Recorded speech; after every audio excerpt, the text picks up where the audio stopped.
हमारा हमारा जो ये चैप्टर है अल्टरनेटिंग करंट, इसमें हम लोग ये बोलते हैं कि it is a current which periodically changes its direction, that is called as the alternating current.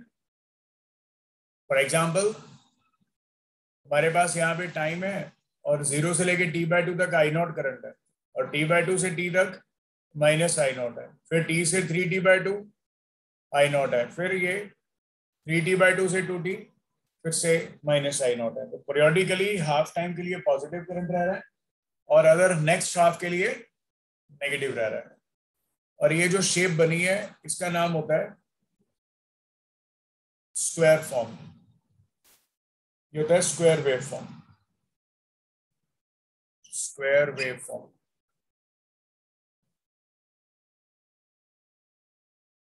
और अगर तुम्हारे पास कुछ ऐसा ये आ जाए, ऐसे करके, ये 0 से t/2, ये t, ये 3t/2 और ये 2t। 0 से t तक अगर ये पॉजिटिव है, t से 2t तक ये नेगेटिव है। ये जो शेप बनी है इसका नाम होता है ट्रायंगुलर वेवफॉर्म। ओके, और एक ये वैसा होता है ऐसे,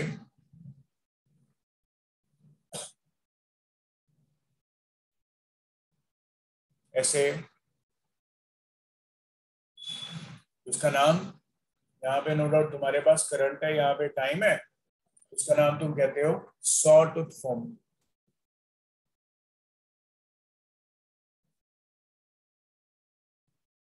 ये एक सॉ टूथ वेव फॉर्म है,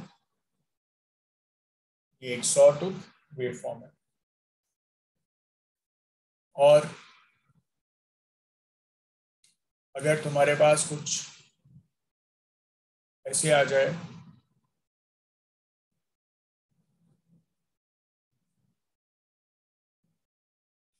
ये पॉजिटिव है, ये नेगेटिव है,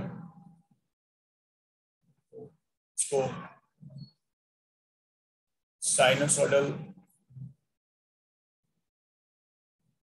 वेव फॉर्म भी बोलते हैं,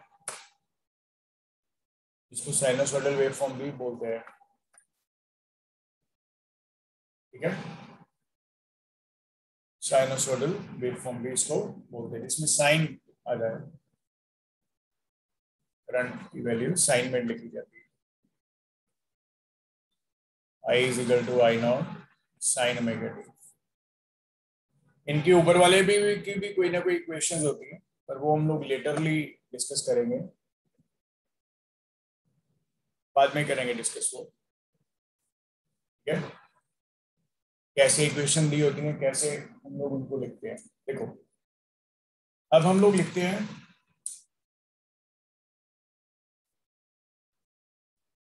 sinusoidal AC alternating current EMF and its generation. इसको जनरेट कैसे करता है, देखिए सिंपल सा पॉइंट है, डिफिकल्ट नहीं है। हम लोग बोलते हैं when a coil is rotated at uniform angular speed in magnetic field, then EMF induced in a coil is given as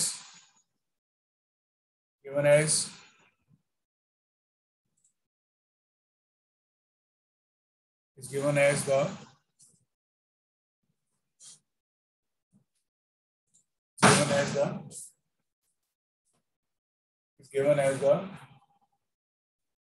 phi is equal to BNA cos omega t. BNA cos omega t. और induced EMF क्या होता है? E by dt of phi. बस mod ही लेना था. जब तुम differentiate करते हो ये BNA minus sign omega T into omega आता है और इसका मॉड. यहाँ से E का वैल्यू बेटे BNA ओमेगा, ये मॉड है इधर,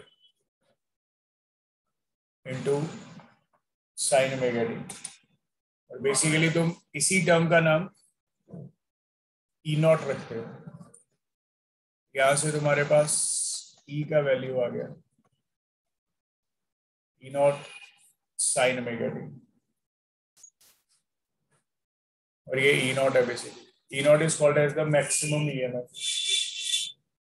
E naught is basically called as the maximum EMF.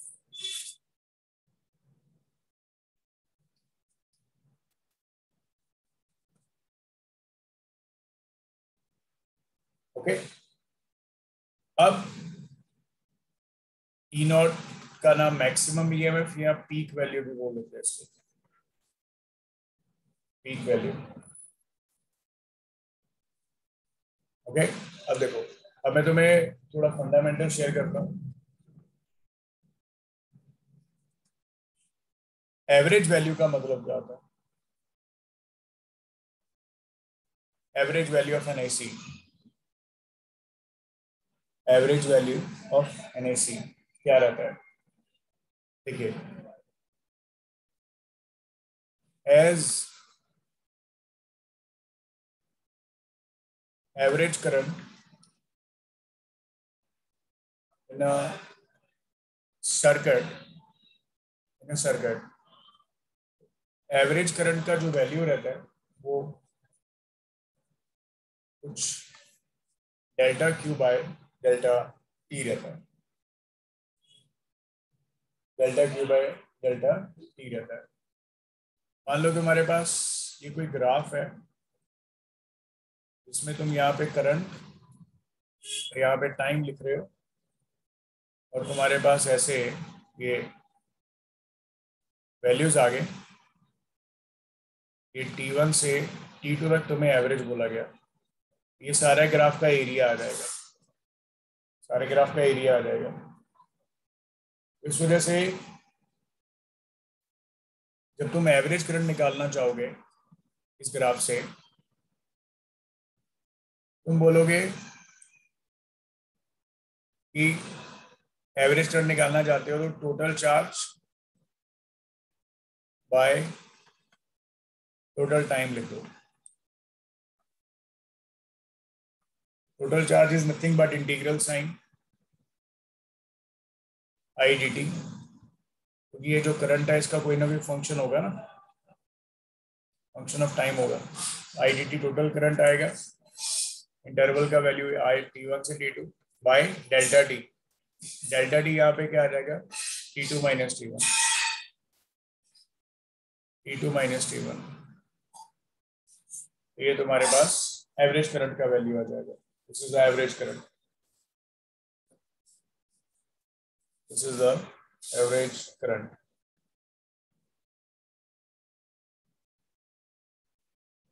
अब हम डेफिनेशन कैसे डिफाइन करते हैं? बाय डेफिनेशन मीन और एवरेज करंट बेसिकली क्या रहता है of AC is equal to that DC value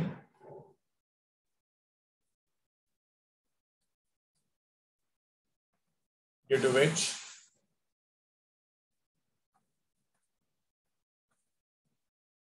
in a circuit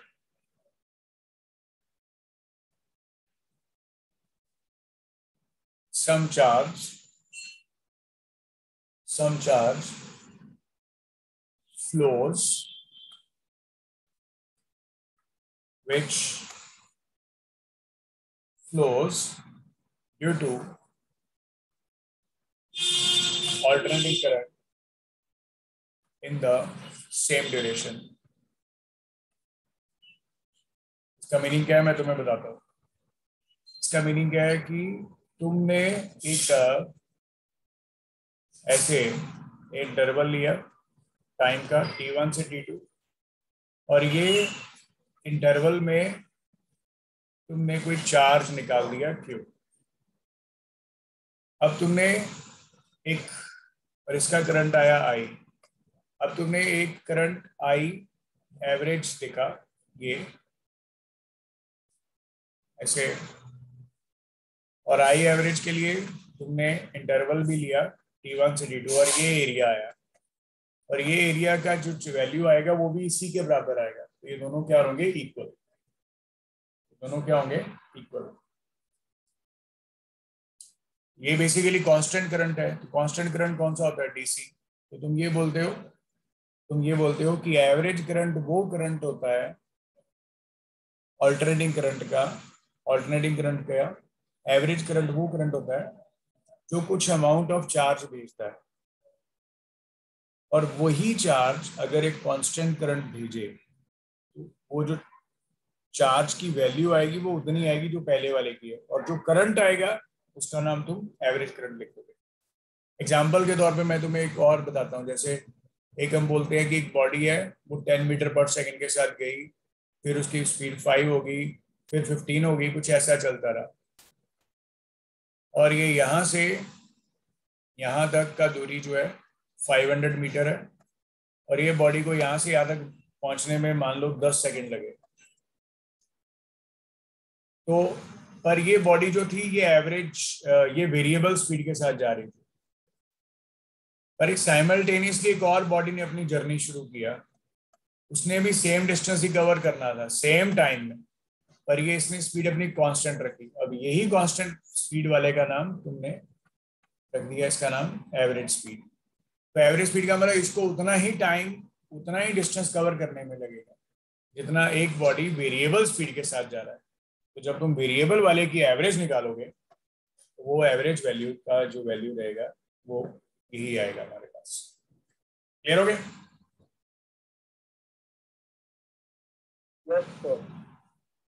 इसको तुम लोग अच्छे से याद रखो।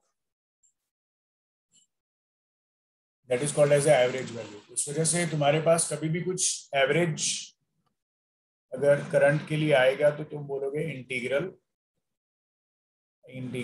F of T no doubt function of time आएगा with the interval from the time interval t1 to t2 divided by delta T.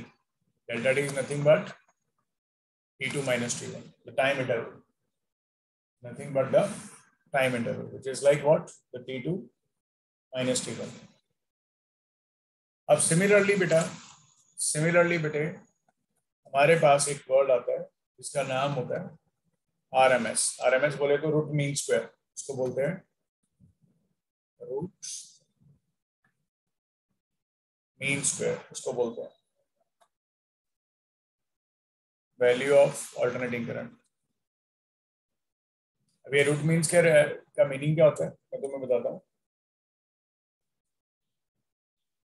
जैसे तुम्हें दिया रखा है as I as a function of time, तो तुम करते क्या हो इसमें, सबसे पहले तुम स्क्वायर कर दो फंक्शन को। फंक्शन का स्क्वायर हो गया एफ ऑफ टी का स्क्वायर। अब तुम क्या करो इसका मीन कर दो, ये आ गया मीन स्क्वायर। मीन कैसे निकालते हो, अभी मीन निकाला था ना ऊपर, फंक्शन इंटू डी टी। तो इसमें फंक्शन का तुम स्क्वायर करके उसको डी टी के साथ लिख के उसका टाइम इंटरवल लिख दोगे t1 से t2 bye t2 minus t1। ये आ गया mean square.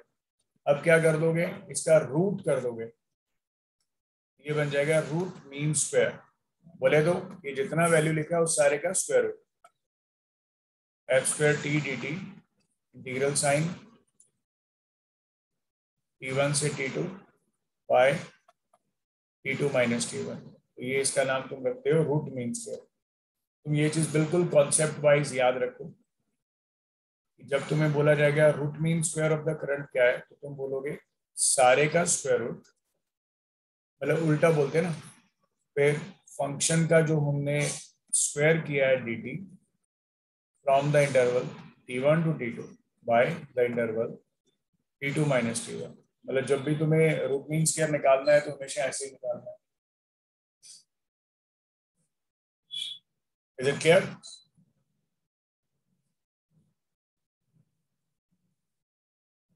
Is it clear बेटा? Yes sir.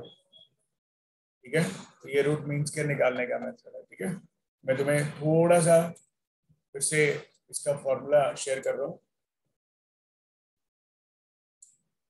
हमारे पास करंट दिया होगा as a function of time, बोला जाएगा एवरेज वैल्यू बताओ, तो तुम बोलोगे integral F of T D T time interval from t1 to t2 by t2 minus t1।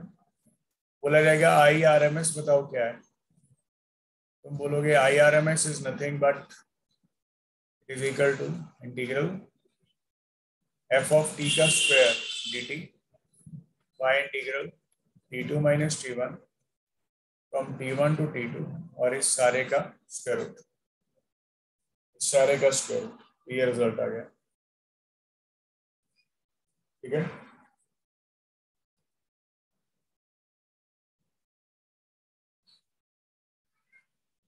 अब देखो, अब आता है सिग्निफिकेंस ऑफ आरएमएस। ये आरएमएस का सिग्निफिकेंस क्या होता है? आरएमएस का सिग्निफिकेंस क्या है? सुनो, हम बोलते हैं for a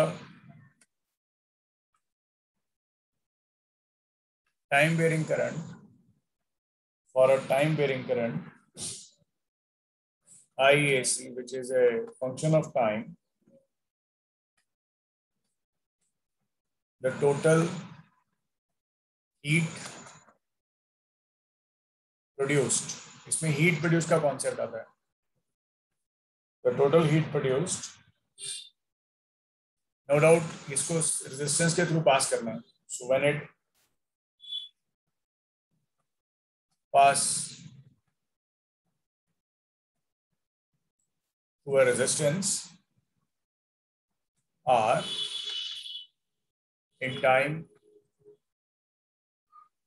T1 to T2 is, इसमें हीट आ जाएगा ये I स्क्वायर R dt, तुम्हें पता है ये लिखते हैं,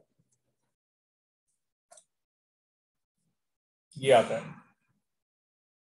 और similarly now RMS is that value of current which will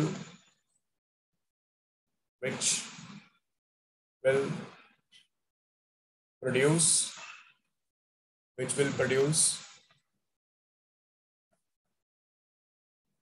the same amount of heat in R through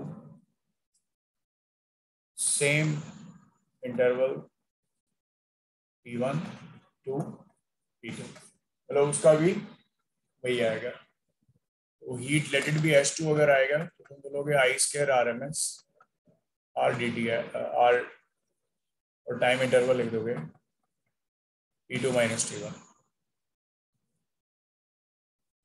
यहाँ से जब तुम इन दोनों को इक्वेट कर रहे हो I स्क्वायर RMS, क्योंकि H1 और H2 दोनों बराबर है, हमारे पास इसका वैल्यू कितना आ रहा है integral I square R dt। R और R कट रहे हैं तो मैं नहीं लिख रहा,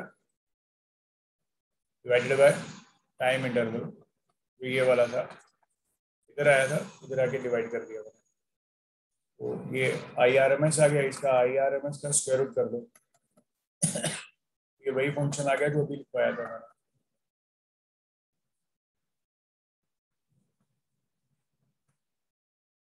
T1 से T2। क्लियर हो गया? क्लियर हो गया बच्चों? तो ये कॉन्सेप्ट हमेशा याद रखना, तुम्हारे पास एसी में हमेशा करंट रहेगा। करंट की 3 फॉर्मेट्स रहेंगी। कौन कौन सी? पहला जो रहेगा आई नॉट, जिसका नाम तुम रखोगे पीक वैल्यू, मतलब मैक्सिमम वैल्यू। एक रहेगा आई एवरेज या मीन, जो हमेशा चार्ज के कॉन्सेप्ट के लिए यूज होगा, और ये हमेशा इधर पॉजिटिव हाफ साइकिल या नेगेटिव हाफ साइकिल के लिए रहेगा आई एवरेज। और आई आर एम एस जो है वो हमेशा हीट के कॉन्सेप्ट के लिए रहेगा, वो हमेशा हीट के कॉन्सेप्ट के लिए रहेगा। और ये हमेशा बेटे फुल साइकिल लेंगे इसमें, फुल साइकिल। क्योंकि पॉजिटिव में तो मतलब वो वैल्यू जो होता है, पॉजिटिव का जो वैल्यू होता है, पॉजिटिव साइकिल में पॉजिटिव, नेगेटिव में नेगेटिव। पर हीट चाहे पॉजिटिव साइकिल हो चाहे नेगेटिव हो, हीट तो हमेशा प्रोड्यूस होगा ही होगा। हीट तो हमेशा प्रोड्यूस होगा ही होगा, है ना? उसको याद रखिए। अब जैसे मैं तुम्हें बताता हूँ कि हमारे पास साइनोसोडल एसी है, हम लोग निकालते हैं अब average value and RMS value of alternating current which is sinusoidal, जो कि साइनोसोडल है, जो कि साइनोसोडल। तुम्हें पता ही है आई का वैल्यू तुम क्या लिखने वाले, आई नॉट साइन ओमेगा टी। अब तुम बोलोगे सर एवरेज वैल्यू लिखना है। एवरेज वैल्यू क्या लिखोगे? Integral sign I naught sine omega T D T divided by the time interval. ये टाइम इंटरवल मैंने तुम्हें अभी बताया हाफ इंटरवल रहता है, 0 to t/2 t/2 ये रहेगा।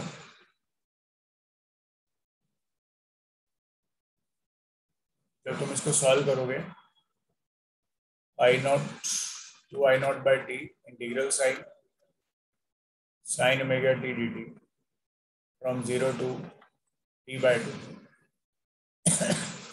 तो एवरेज वैल्यू का वैल्यू कितना आएगा बेटा? Y naught by T sine omega T का integration minus cos omega T by omega होता है, और ये 0 से t/2 तक होगा। फिर upper limit minus lower limit लिखोगे, minus 2 I naught by omega T, क्योंकि ओमेगा का वैल्यू तुम्हें पता ही है बेटा क्या होता है, 2 टी। फिर upper limit minus lower limit आएगा कॉस ओमेगा टी का वैल्यू t/2 माइनस कॉस 0। अब ये वैल्यू ओमेगा टी 2 पाई होता है, 2 पाई/2 का है तो पाई, कॉस पाई क्या होता है?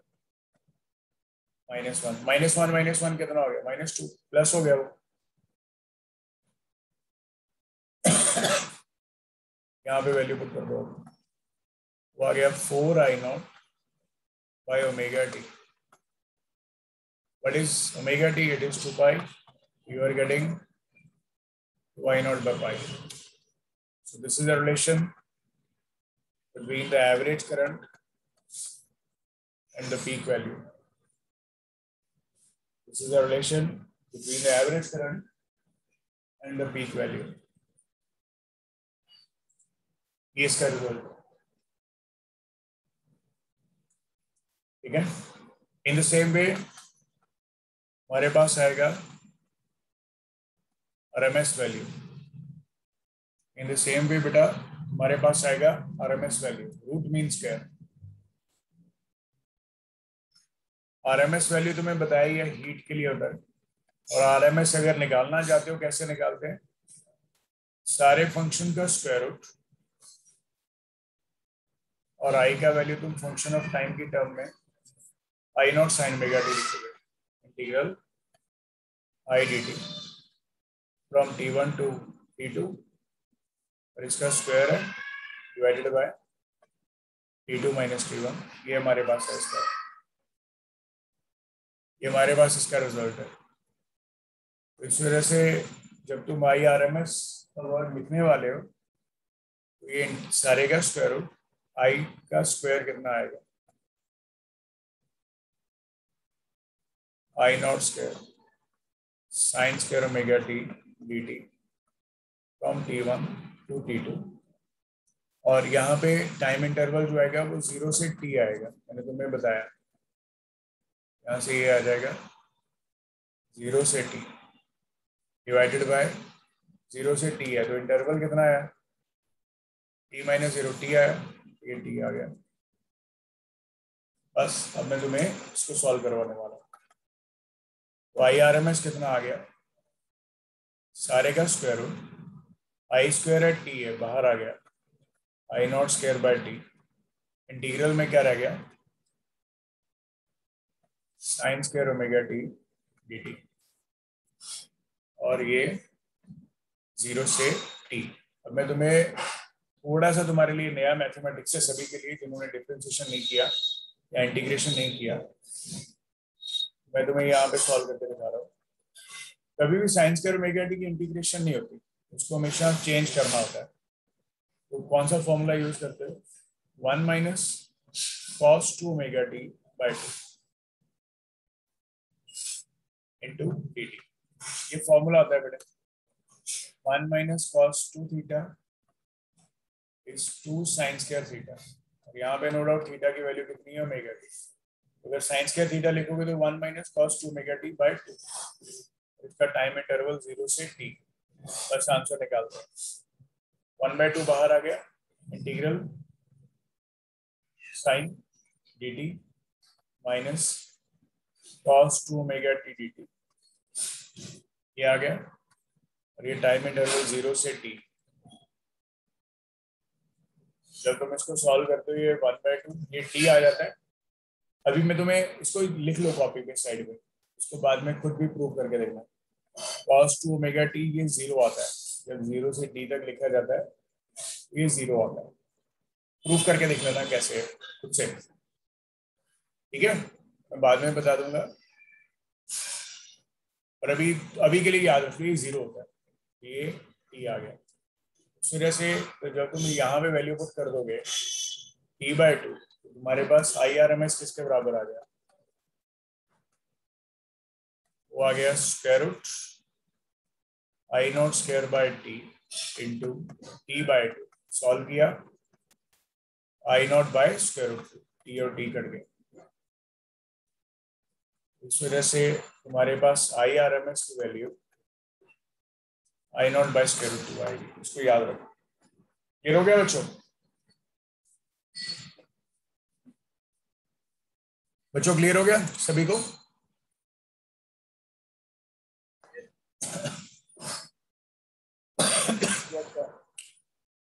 Very simple concept, very simple, कोई दिक्कत वाली बात ही नहीं है इसमें। तुम देख पा रहे हो, मैं तुम्हें भी बोला कि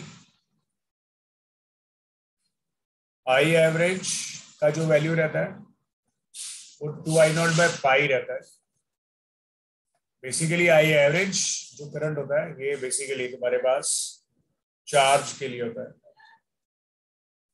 और जब तुम आई आर एम एस की बात करते हो तो वो I0/√2 होता है। तो बेसिकली ये जो कॉन्सेप्ट होता है ये हीट के लिए होता है, उसको याद रखिए।